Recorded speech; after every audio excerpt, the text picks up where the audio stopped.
Kawasaki have always been acknowledged as the manufacturer of high-performance motorcycles. No other concern can match Kawasaki's combination of performance, reliability and style, nor the value for money they represent. Typically, the Kawasaki Z750 Turbo is the world's fastest production turbocharged bike.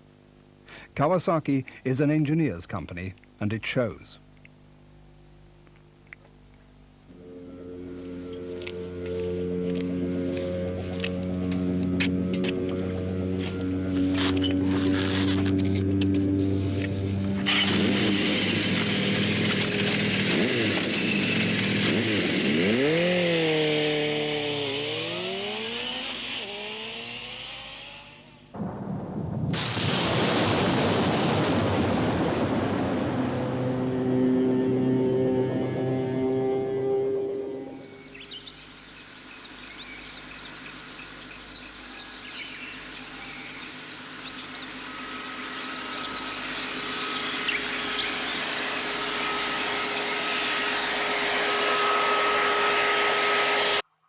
I'm not sure why I wanted a Kawasaki Turbo as a project bike. First of all, there's so many different names for this bike. It's extremely frustrating.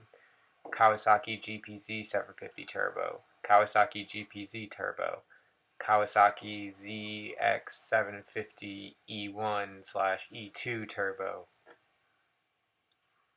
All I knew is that I wanted one. The particular bike that I ended up finding, I wish I could say I stumbled across it locally in the back of someone's garage, like I have some other motorcycles that I own. I wish I could say that I stumbled upon it locally and got a great deal on it. In fact, I ended up preparing to drive halfway across the country to pick up this motorcycle. What I ended up buying wasn't a Survivor, wasn't a time capsule. It was a bike that was loved. Someone spent a lot of time and money making this bike their own, which is something I don't like to do. I like to roll with the bike as it came off the factory, and I like to keep it that way. I wanted a bike that wasn't a parts bike. I looked at so many Kawasaki Turbo parts bikes, and me being crazy, I was tempted to buy them. I found bikes that were just the frame and the motor and some miscellaneous bits, and I found bikes that looked complete and looked like they could easily be brought back to life, but due to the difficulty finding parts for these bikes, were just good looking parts bikes. The bike I ended up finding was a runner.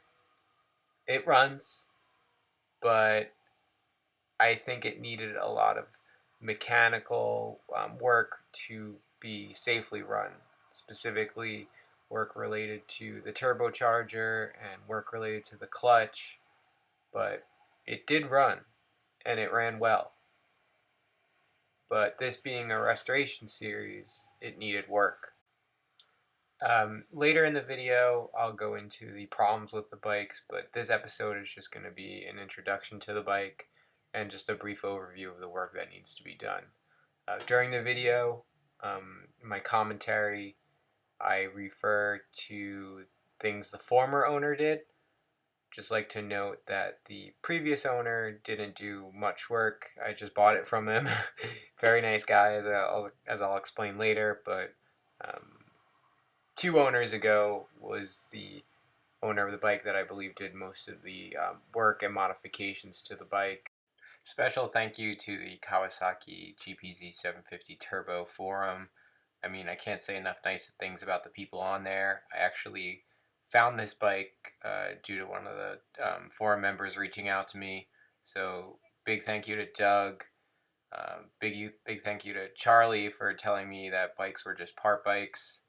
And reviewing so many Craigslist posts and Facebook Market posts. But also a special thank you to my girlfriend for the patience. I bought this bike over the phone when we were on vacation, and for the good part of the day I was just so distracted and so just daydreaming about this bike, so thanks for that patience. But enough talking, let's start with a video that I received from the seller after I bought it over the phone. It was sent to me. All right, we're going to see how this goes. So this bike is dead nuts cold. I told you I hadn't started it in a couple of months. There's the headers right there. You know, you can see it's cold. So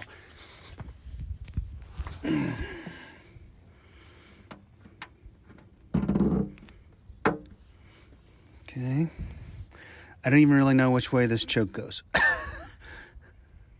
I'm guessing it's like that, up.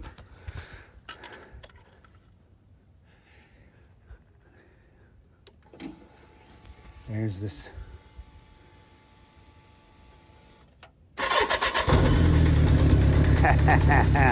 How about that, buddy?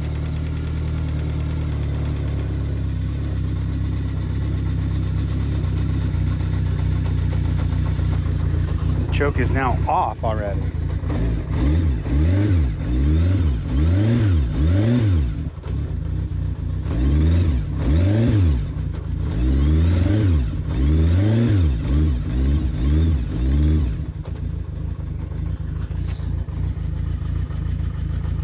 There's the blinking light. I think it needs a little bit more check. There we go. For a minute. So there's that light right there.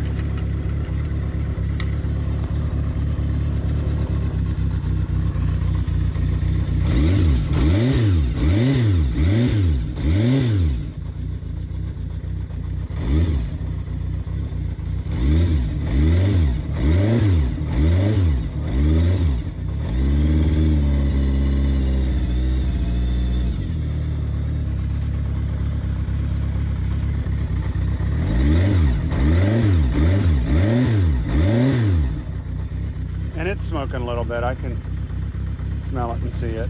So as Mike said in the video, the bike had been sitting for about 2 months, and after starting it, turning it off and letting it sit, you could see in this photo that there's just oil coming from the belly pan of the bike.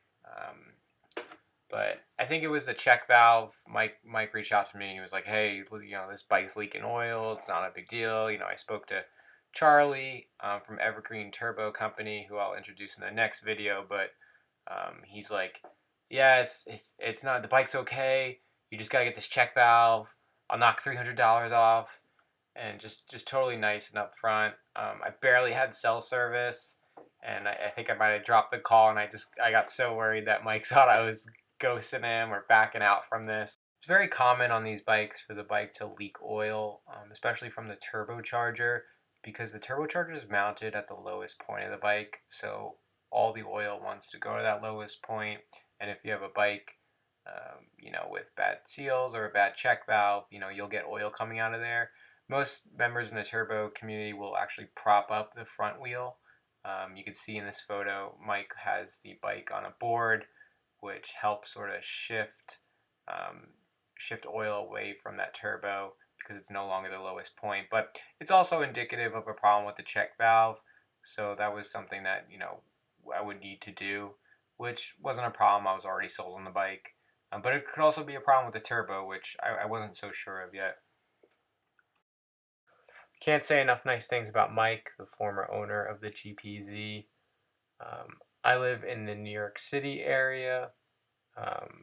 Originally, I was going to travel to St. Louis, where Mike is located, to pick up the bike. I explored shipping it, but I've had so many bad experiences with motorcycle shippers, motorcycle brokers. Usually once they get close to the New York City area, they don't want to cross the bridges into the city, so they'll try and have you come to Jersey to pick it up. But from New York City to St. Louis is about a little over 16 hours each way. But as it turns out, I got very lucky because Mike had bought a bike that was located in Columbus, Ohio, and he had to go pick it up. So he agreed to trailer the GPZ to Columbus, Ohio, which is 8 hours east of him and 8 hours west of me. So this is his tow rig. Looks very comfortable, and appreciate the care he took getting it out there. Originally, we were going to meet in a hotel parking lot and hand off the bike, but I was concerned because Mike was on a tight schedule and had to go pick up this bike at a very specific time. So I found a shop in the Columbus, Ohio area that agreed to store the bike. I'm big shout out to NFG Motorsports. Firstly, when I called them and told them this ridiculous situation, Ryan, the shop owner, didn't hang up the phone. He listened to me, listened to my situation, and agreed to store the bike. So huge shout out to them. They work on all sorts of bikes. Ryan specializes in Suzuki, but can pretty much take care of anything. Really honest, understanding guy who just lives the bike life, loves the bike life, and just wants to help out other people who are into motorcycles. So if I was in the Columbus, Ohio area, I'd probably just pay him to work on this GPZ for me. But we got in the truck and we got it back to New York.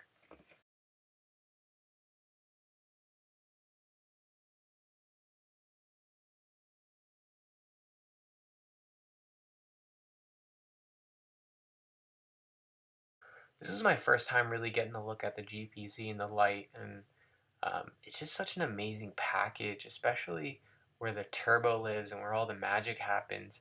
I mean, look at this area where the turbo meets up to the exhaust manifold, and you have the oil cooler, and you have the intake pipes, and you have clamps, and you have joints, even extending to the back of the bike where the fuel injection is. I mean, look at that assembly. You can barely see light through it.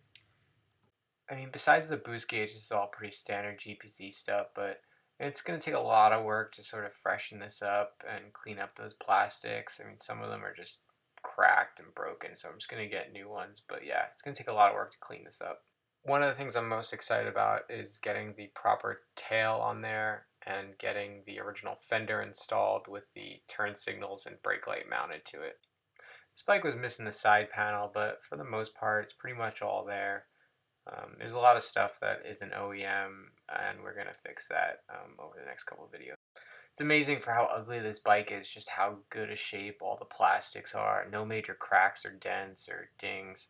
And yeah, here's just another look at that fuel assembly. I can't get over the engineering of this. It's just so dense, such a tight package. These brake rotors and lines, just so ugly. I'm not sure what anyone was thinking when they put these on. Was this a thing?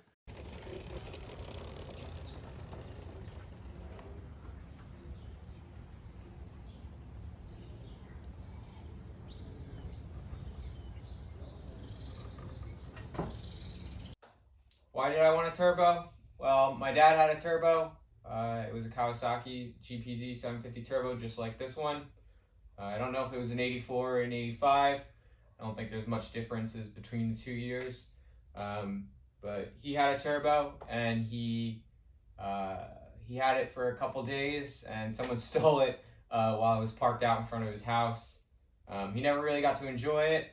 The bright side of the silver lining is he got a pretty good insurance payout out of it, and he was able to go out and buy a bike. I think it was a KZ 1000 or a Sportster.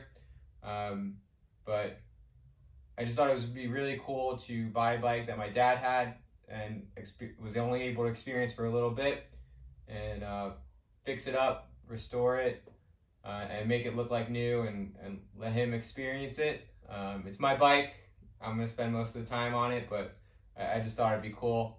Also, it's just, I'm attracted to motorcycles that are representative of their time, and I think this turbo encapsulates sort of that mid-80s anti-hero kind of vibe. It's, I think, the motorcycle equivalent of the Grand National. It's from the mid-80s, it's got a turbo on it, and they just both feature this like sinister, blacked out kind of vibe. I mean, right now the paint's not looking very sinister, but I think once we have it professionally painted, have the right decals on it, with the right wheels, it's gonna look incredible. And we're gonna do a lot of sort of restoration of some of the black parts that have either faded or chipped or cracked. We got like the missing reflectors, which, as goofy as they look, and most guys I think took them off the minute they got the bike, I'm a stock guy. I like to have it looking like how it was on the showroom floor. So we'll get new reflectors. We'll get rid of those just absolutely heinous brake lines. Get the right rotors on there. Get the right rear fender, which is also very goofy. And we'll get the chain guard on there. I have all these parts. I just want to tackle the mechanical bits first. I think, we got to address the leaks. There's a lot of leaks coming from the bottom end. The oil pan is leaking. The check valve for the turbo is leaking as well. And while we have that oil pan off, I think we need to do the oil pump. There's an upgraded oil pump from newer Kawasaki's that pump more oil through the engine. And I think while we're in there too, we'll do the clutch. We'll take the clutch basket out, have new dampeners installed. So that way we have a healthy mechanical bike. Despite 19,000 miles, I think it still has plenty of life left in it. And then we'll sort of start moving on to dismantling some of the things, to get it ready for paint. We'll get the tank off, the fairings. What I'm really excited about with this bike is I don't have to spend a lot of time chasing parts that are basically unobtainable. Basically all the body pieces, except for the side panels and the tail, are turbo exclusive. The tank is turbo exclusive. Fairing, mid-fairing, the aluminum brace, and the belly pan, they're all in great shape. They're all here. I think once we get it to a competent painter, it'll look incredible. And then, while that's off that paint, we can focus on some of the more cosmetic issues. Paint's chipping on the triple tree, so we'll take that out and get it repainted. Fix some of the cracked and faded plastics. Just get this thing looking really nice. I'm not going hardcore. The engine's not coming out. It's not going to be a frame off restoration. I think just kind of keep it simple and focus on things that we can easily get off and have it powder coated or repainted. But I'm really excited. Not a mechanic. I just enjoy working on bikes, and this is a learning experience. So if I mess something up, we'll have to go back and do it. And feel free to let me know in the comments. But I'm also not afraid in certain areas, like the paint and the powder coating, to just have professionals that have the equipment do it. I work out of a 1.5 car garage. I do not have a lot of room. I have 4 other motorcycles in here. Currently I only have 2 others, excluding the GPZ, but I'm very excited. The story behind this specific bike, I bought it from Missouri, and the owner was a mechanic and his wife was a painter, so she did the paint job, which it's not a bad paint job. In terms of quality, she did a good job. It's just the color choices do not speak to me. I'm a stock guy. I like things stock. I want to have the decals on here. I want to have the proper colored red. So that's something I definitely want to take care of. But there's also some aspects of it that I want to address. Just get the right parts on there. Get the right Kawasaki OEM parts. Some areas there's hose clamps, and other kind of like modifications because the parts weren't available on hand. So I'm excited.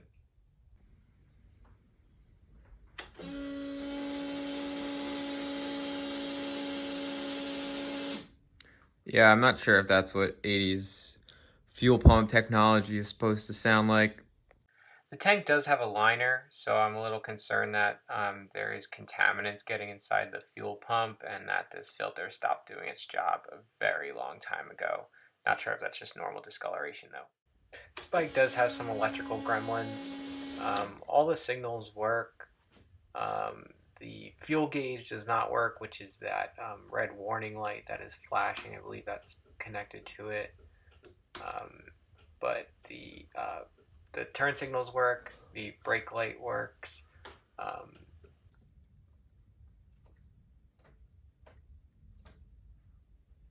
I bought a new headlight bulb because I thought it was broken, but the bike just might need to be running for it to work. That's the sound the hazards are currently making. I put in a new relay, and it doesn't seem to have done the trick, so there's got to be something else wrong there. I think it might be the wiring.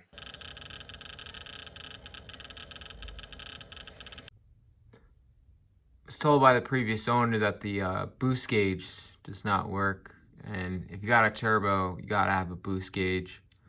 I suspect that that issue relates to an aftermarket boost gauge that was installed. You can see the vacuum line here. And if you look at the inner cowling, you can see in the approximate location where I found that line, there is a hole cut, which I believe was for a gauge. But we're gonna try and fix this. It's a very expensive part. There's some other damage down here. You can see it's missing this whole part here, and there's a tab also. So we're gonna try and fix that. Figured I'd start with the most important repair, and that is getting a new trip knob on there.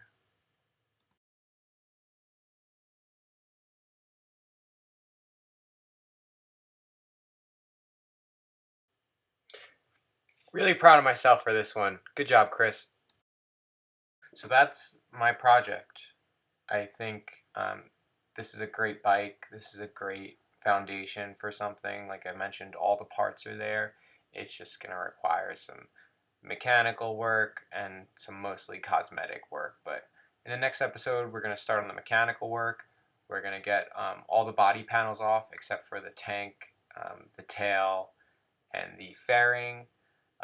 We'll get all the lower fairings off and the belly pan so we can get the oil pan out, disconnect all those lines, and we will get the clutch basket out so we can get that shipped out and have the dampeners replaced. We will get the oil pump out and get the upgraded oil pump in, and we will also install an upgraded or more recent pressure relief valve that's also on the pan, and we'll replace all the seals, the O-rings, the gaskets, so that we can be sure that when we put it all back together, we're not going to be leaking any oil. As always, there will be unexpected surprises that will require additional work. There will be parts that are needed that weren't originally needed. There'll be parts that will be broken that should not have been broken. But again, partly to my inexperience and partly to some over torquing of nuts. But yeah, this is going to be a great project. I think in the next video, I think we can get all the mechanical work done and we could potentially start the bike for the first time. And I think we might be able to take it for its first just light ride, just up and down the block, and just see how it all feels, see how that new clutch feels, and just make sure that it's running right before we start tearing into it for real. So that's it for this video. See you in part 2.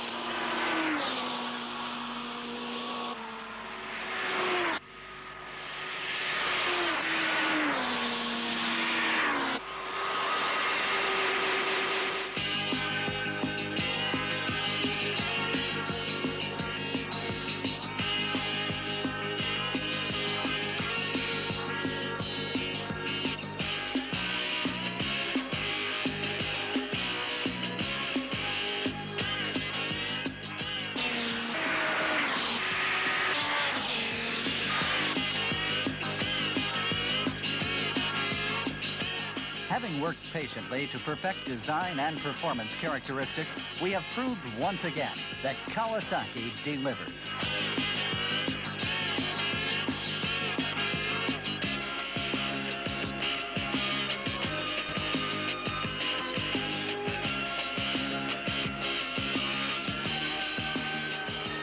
Classic lines, Kawasaki reliability, and all-out performance.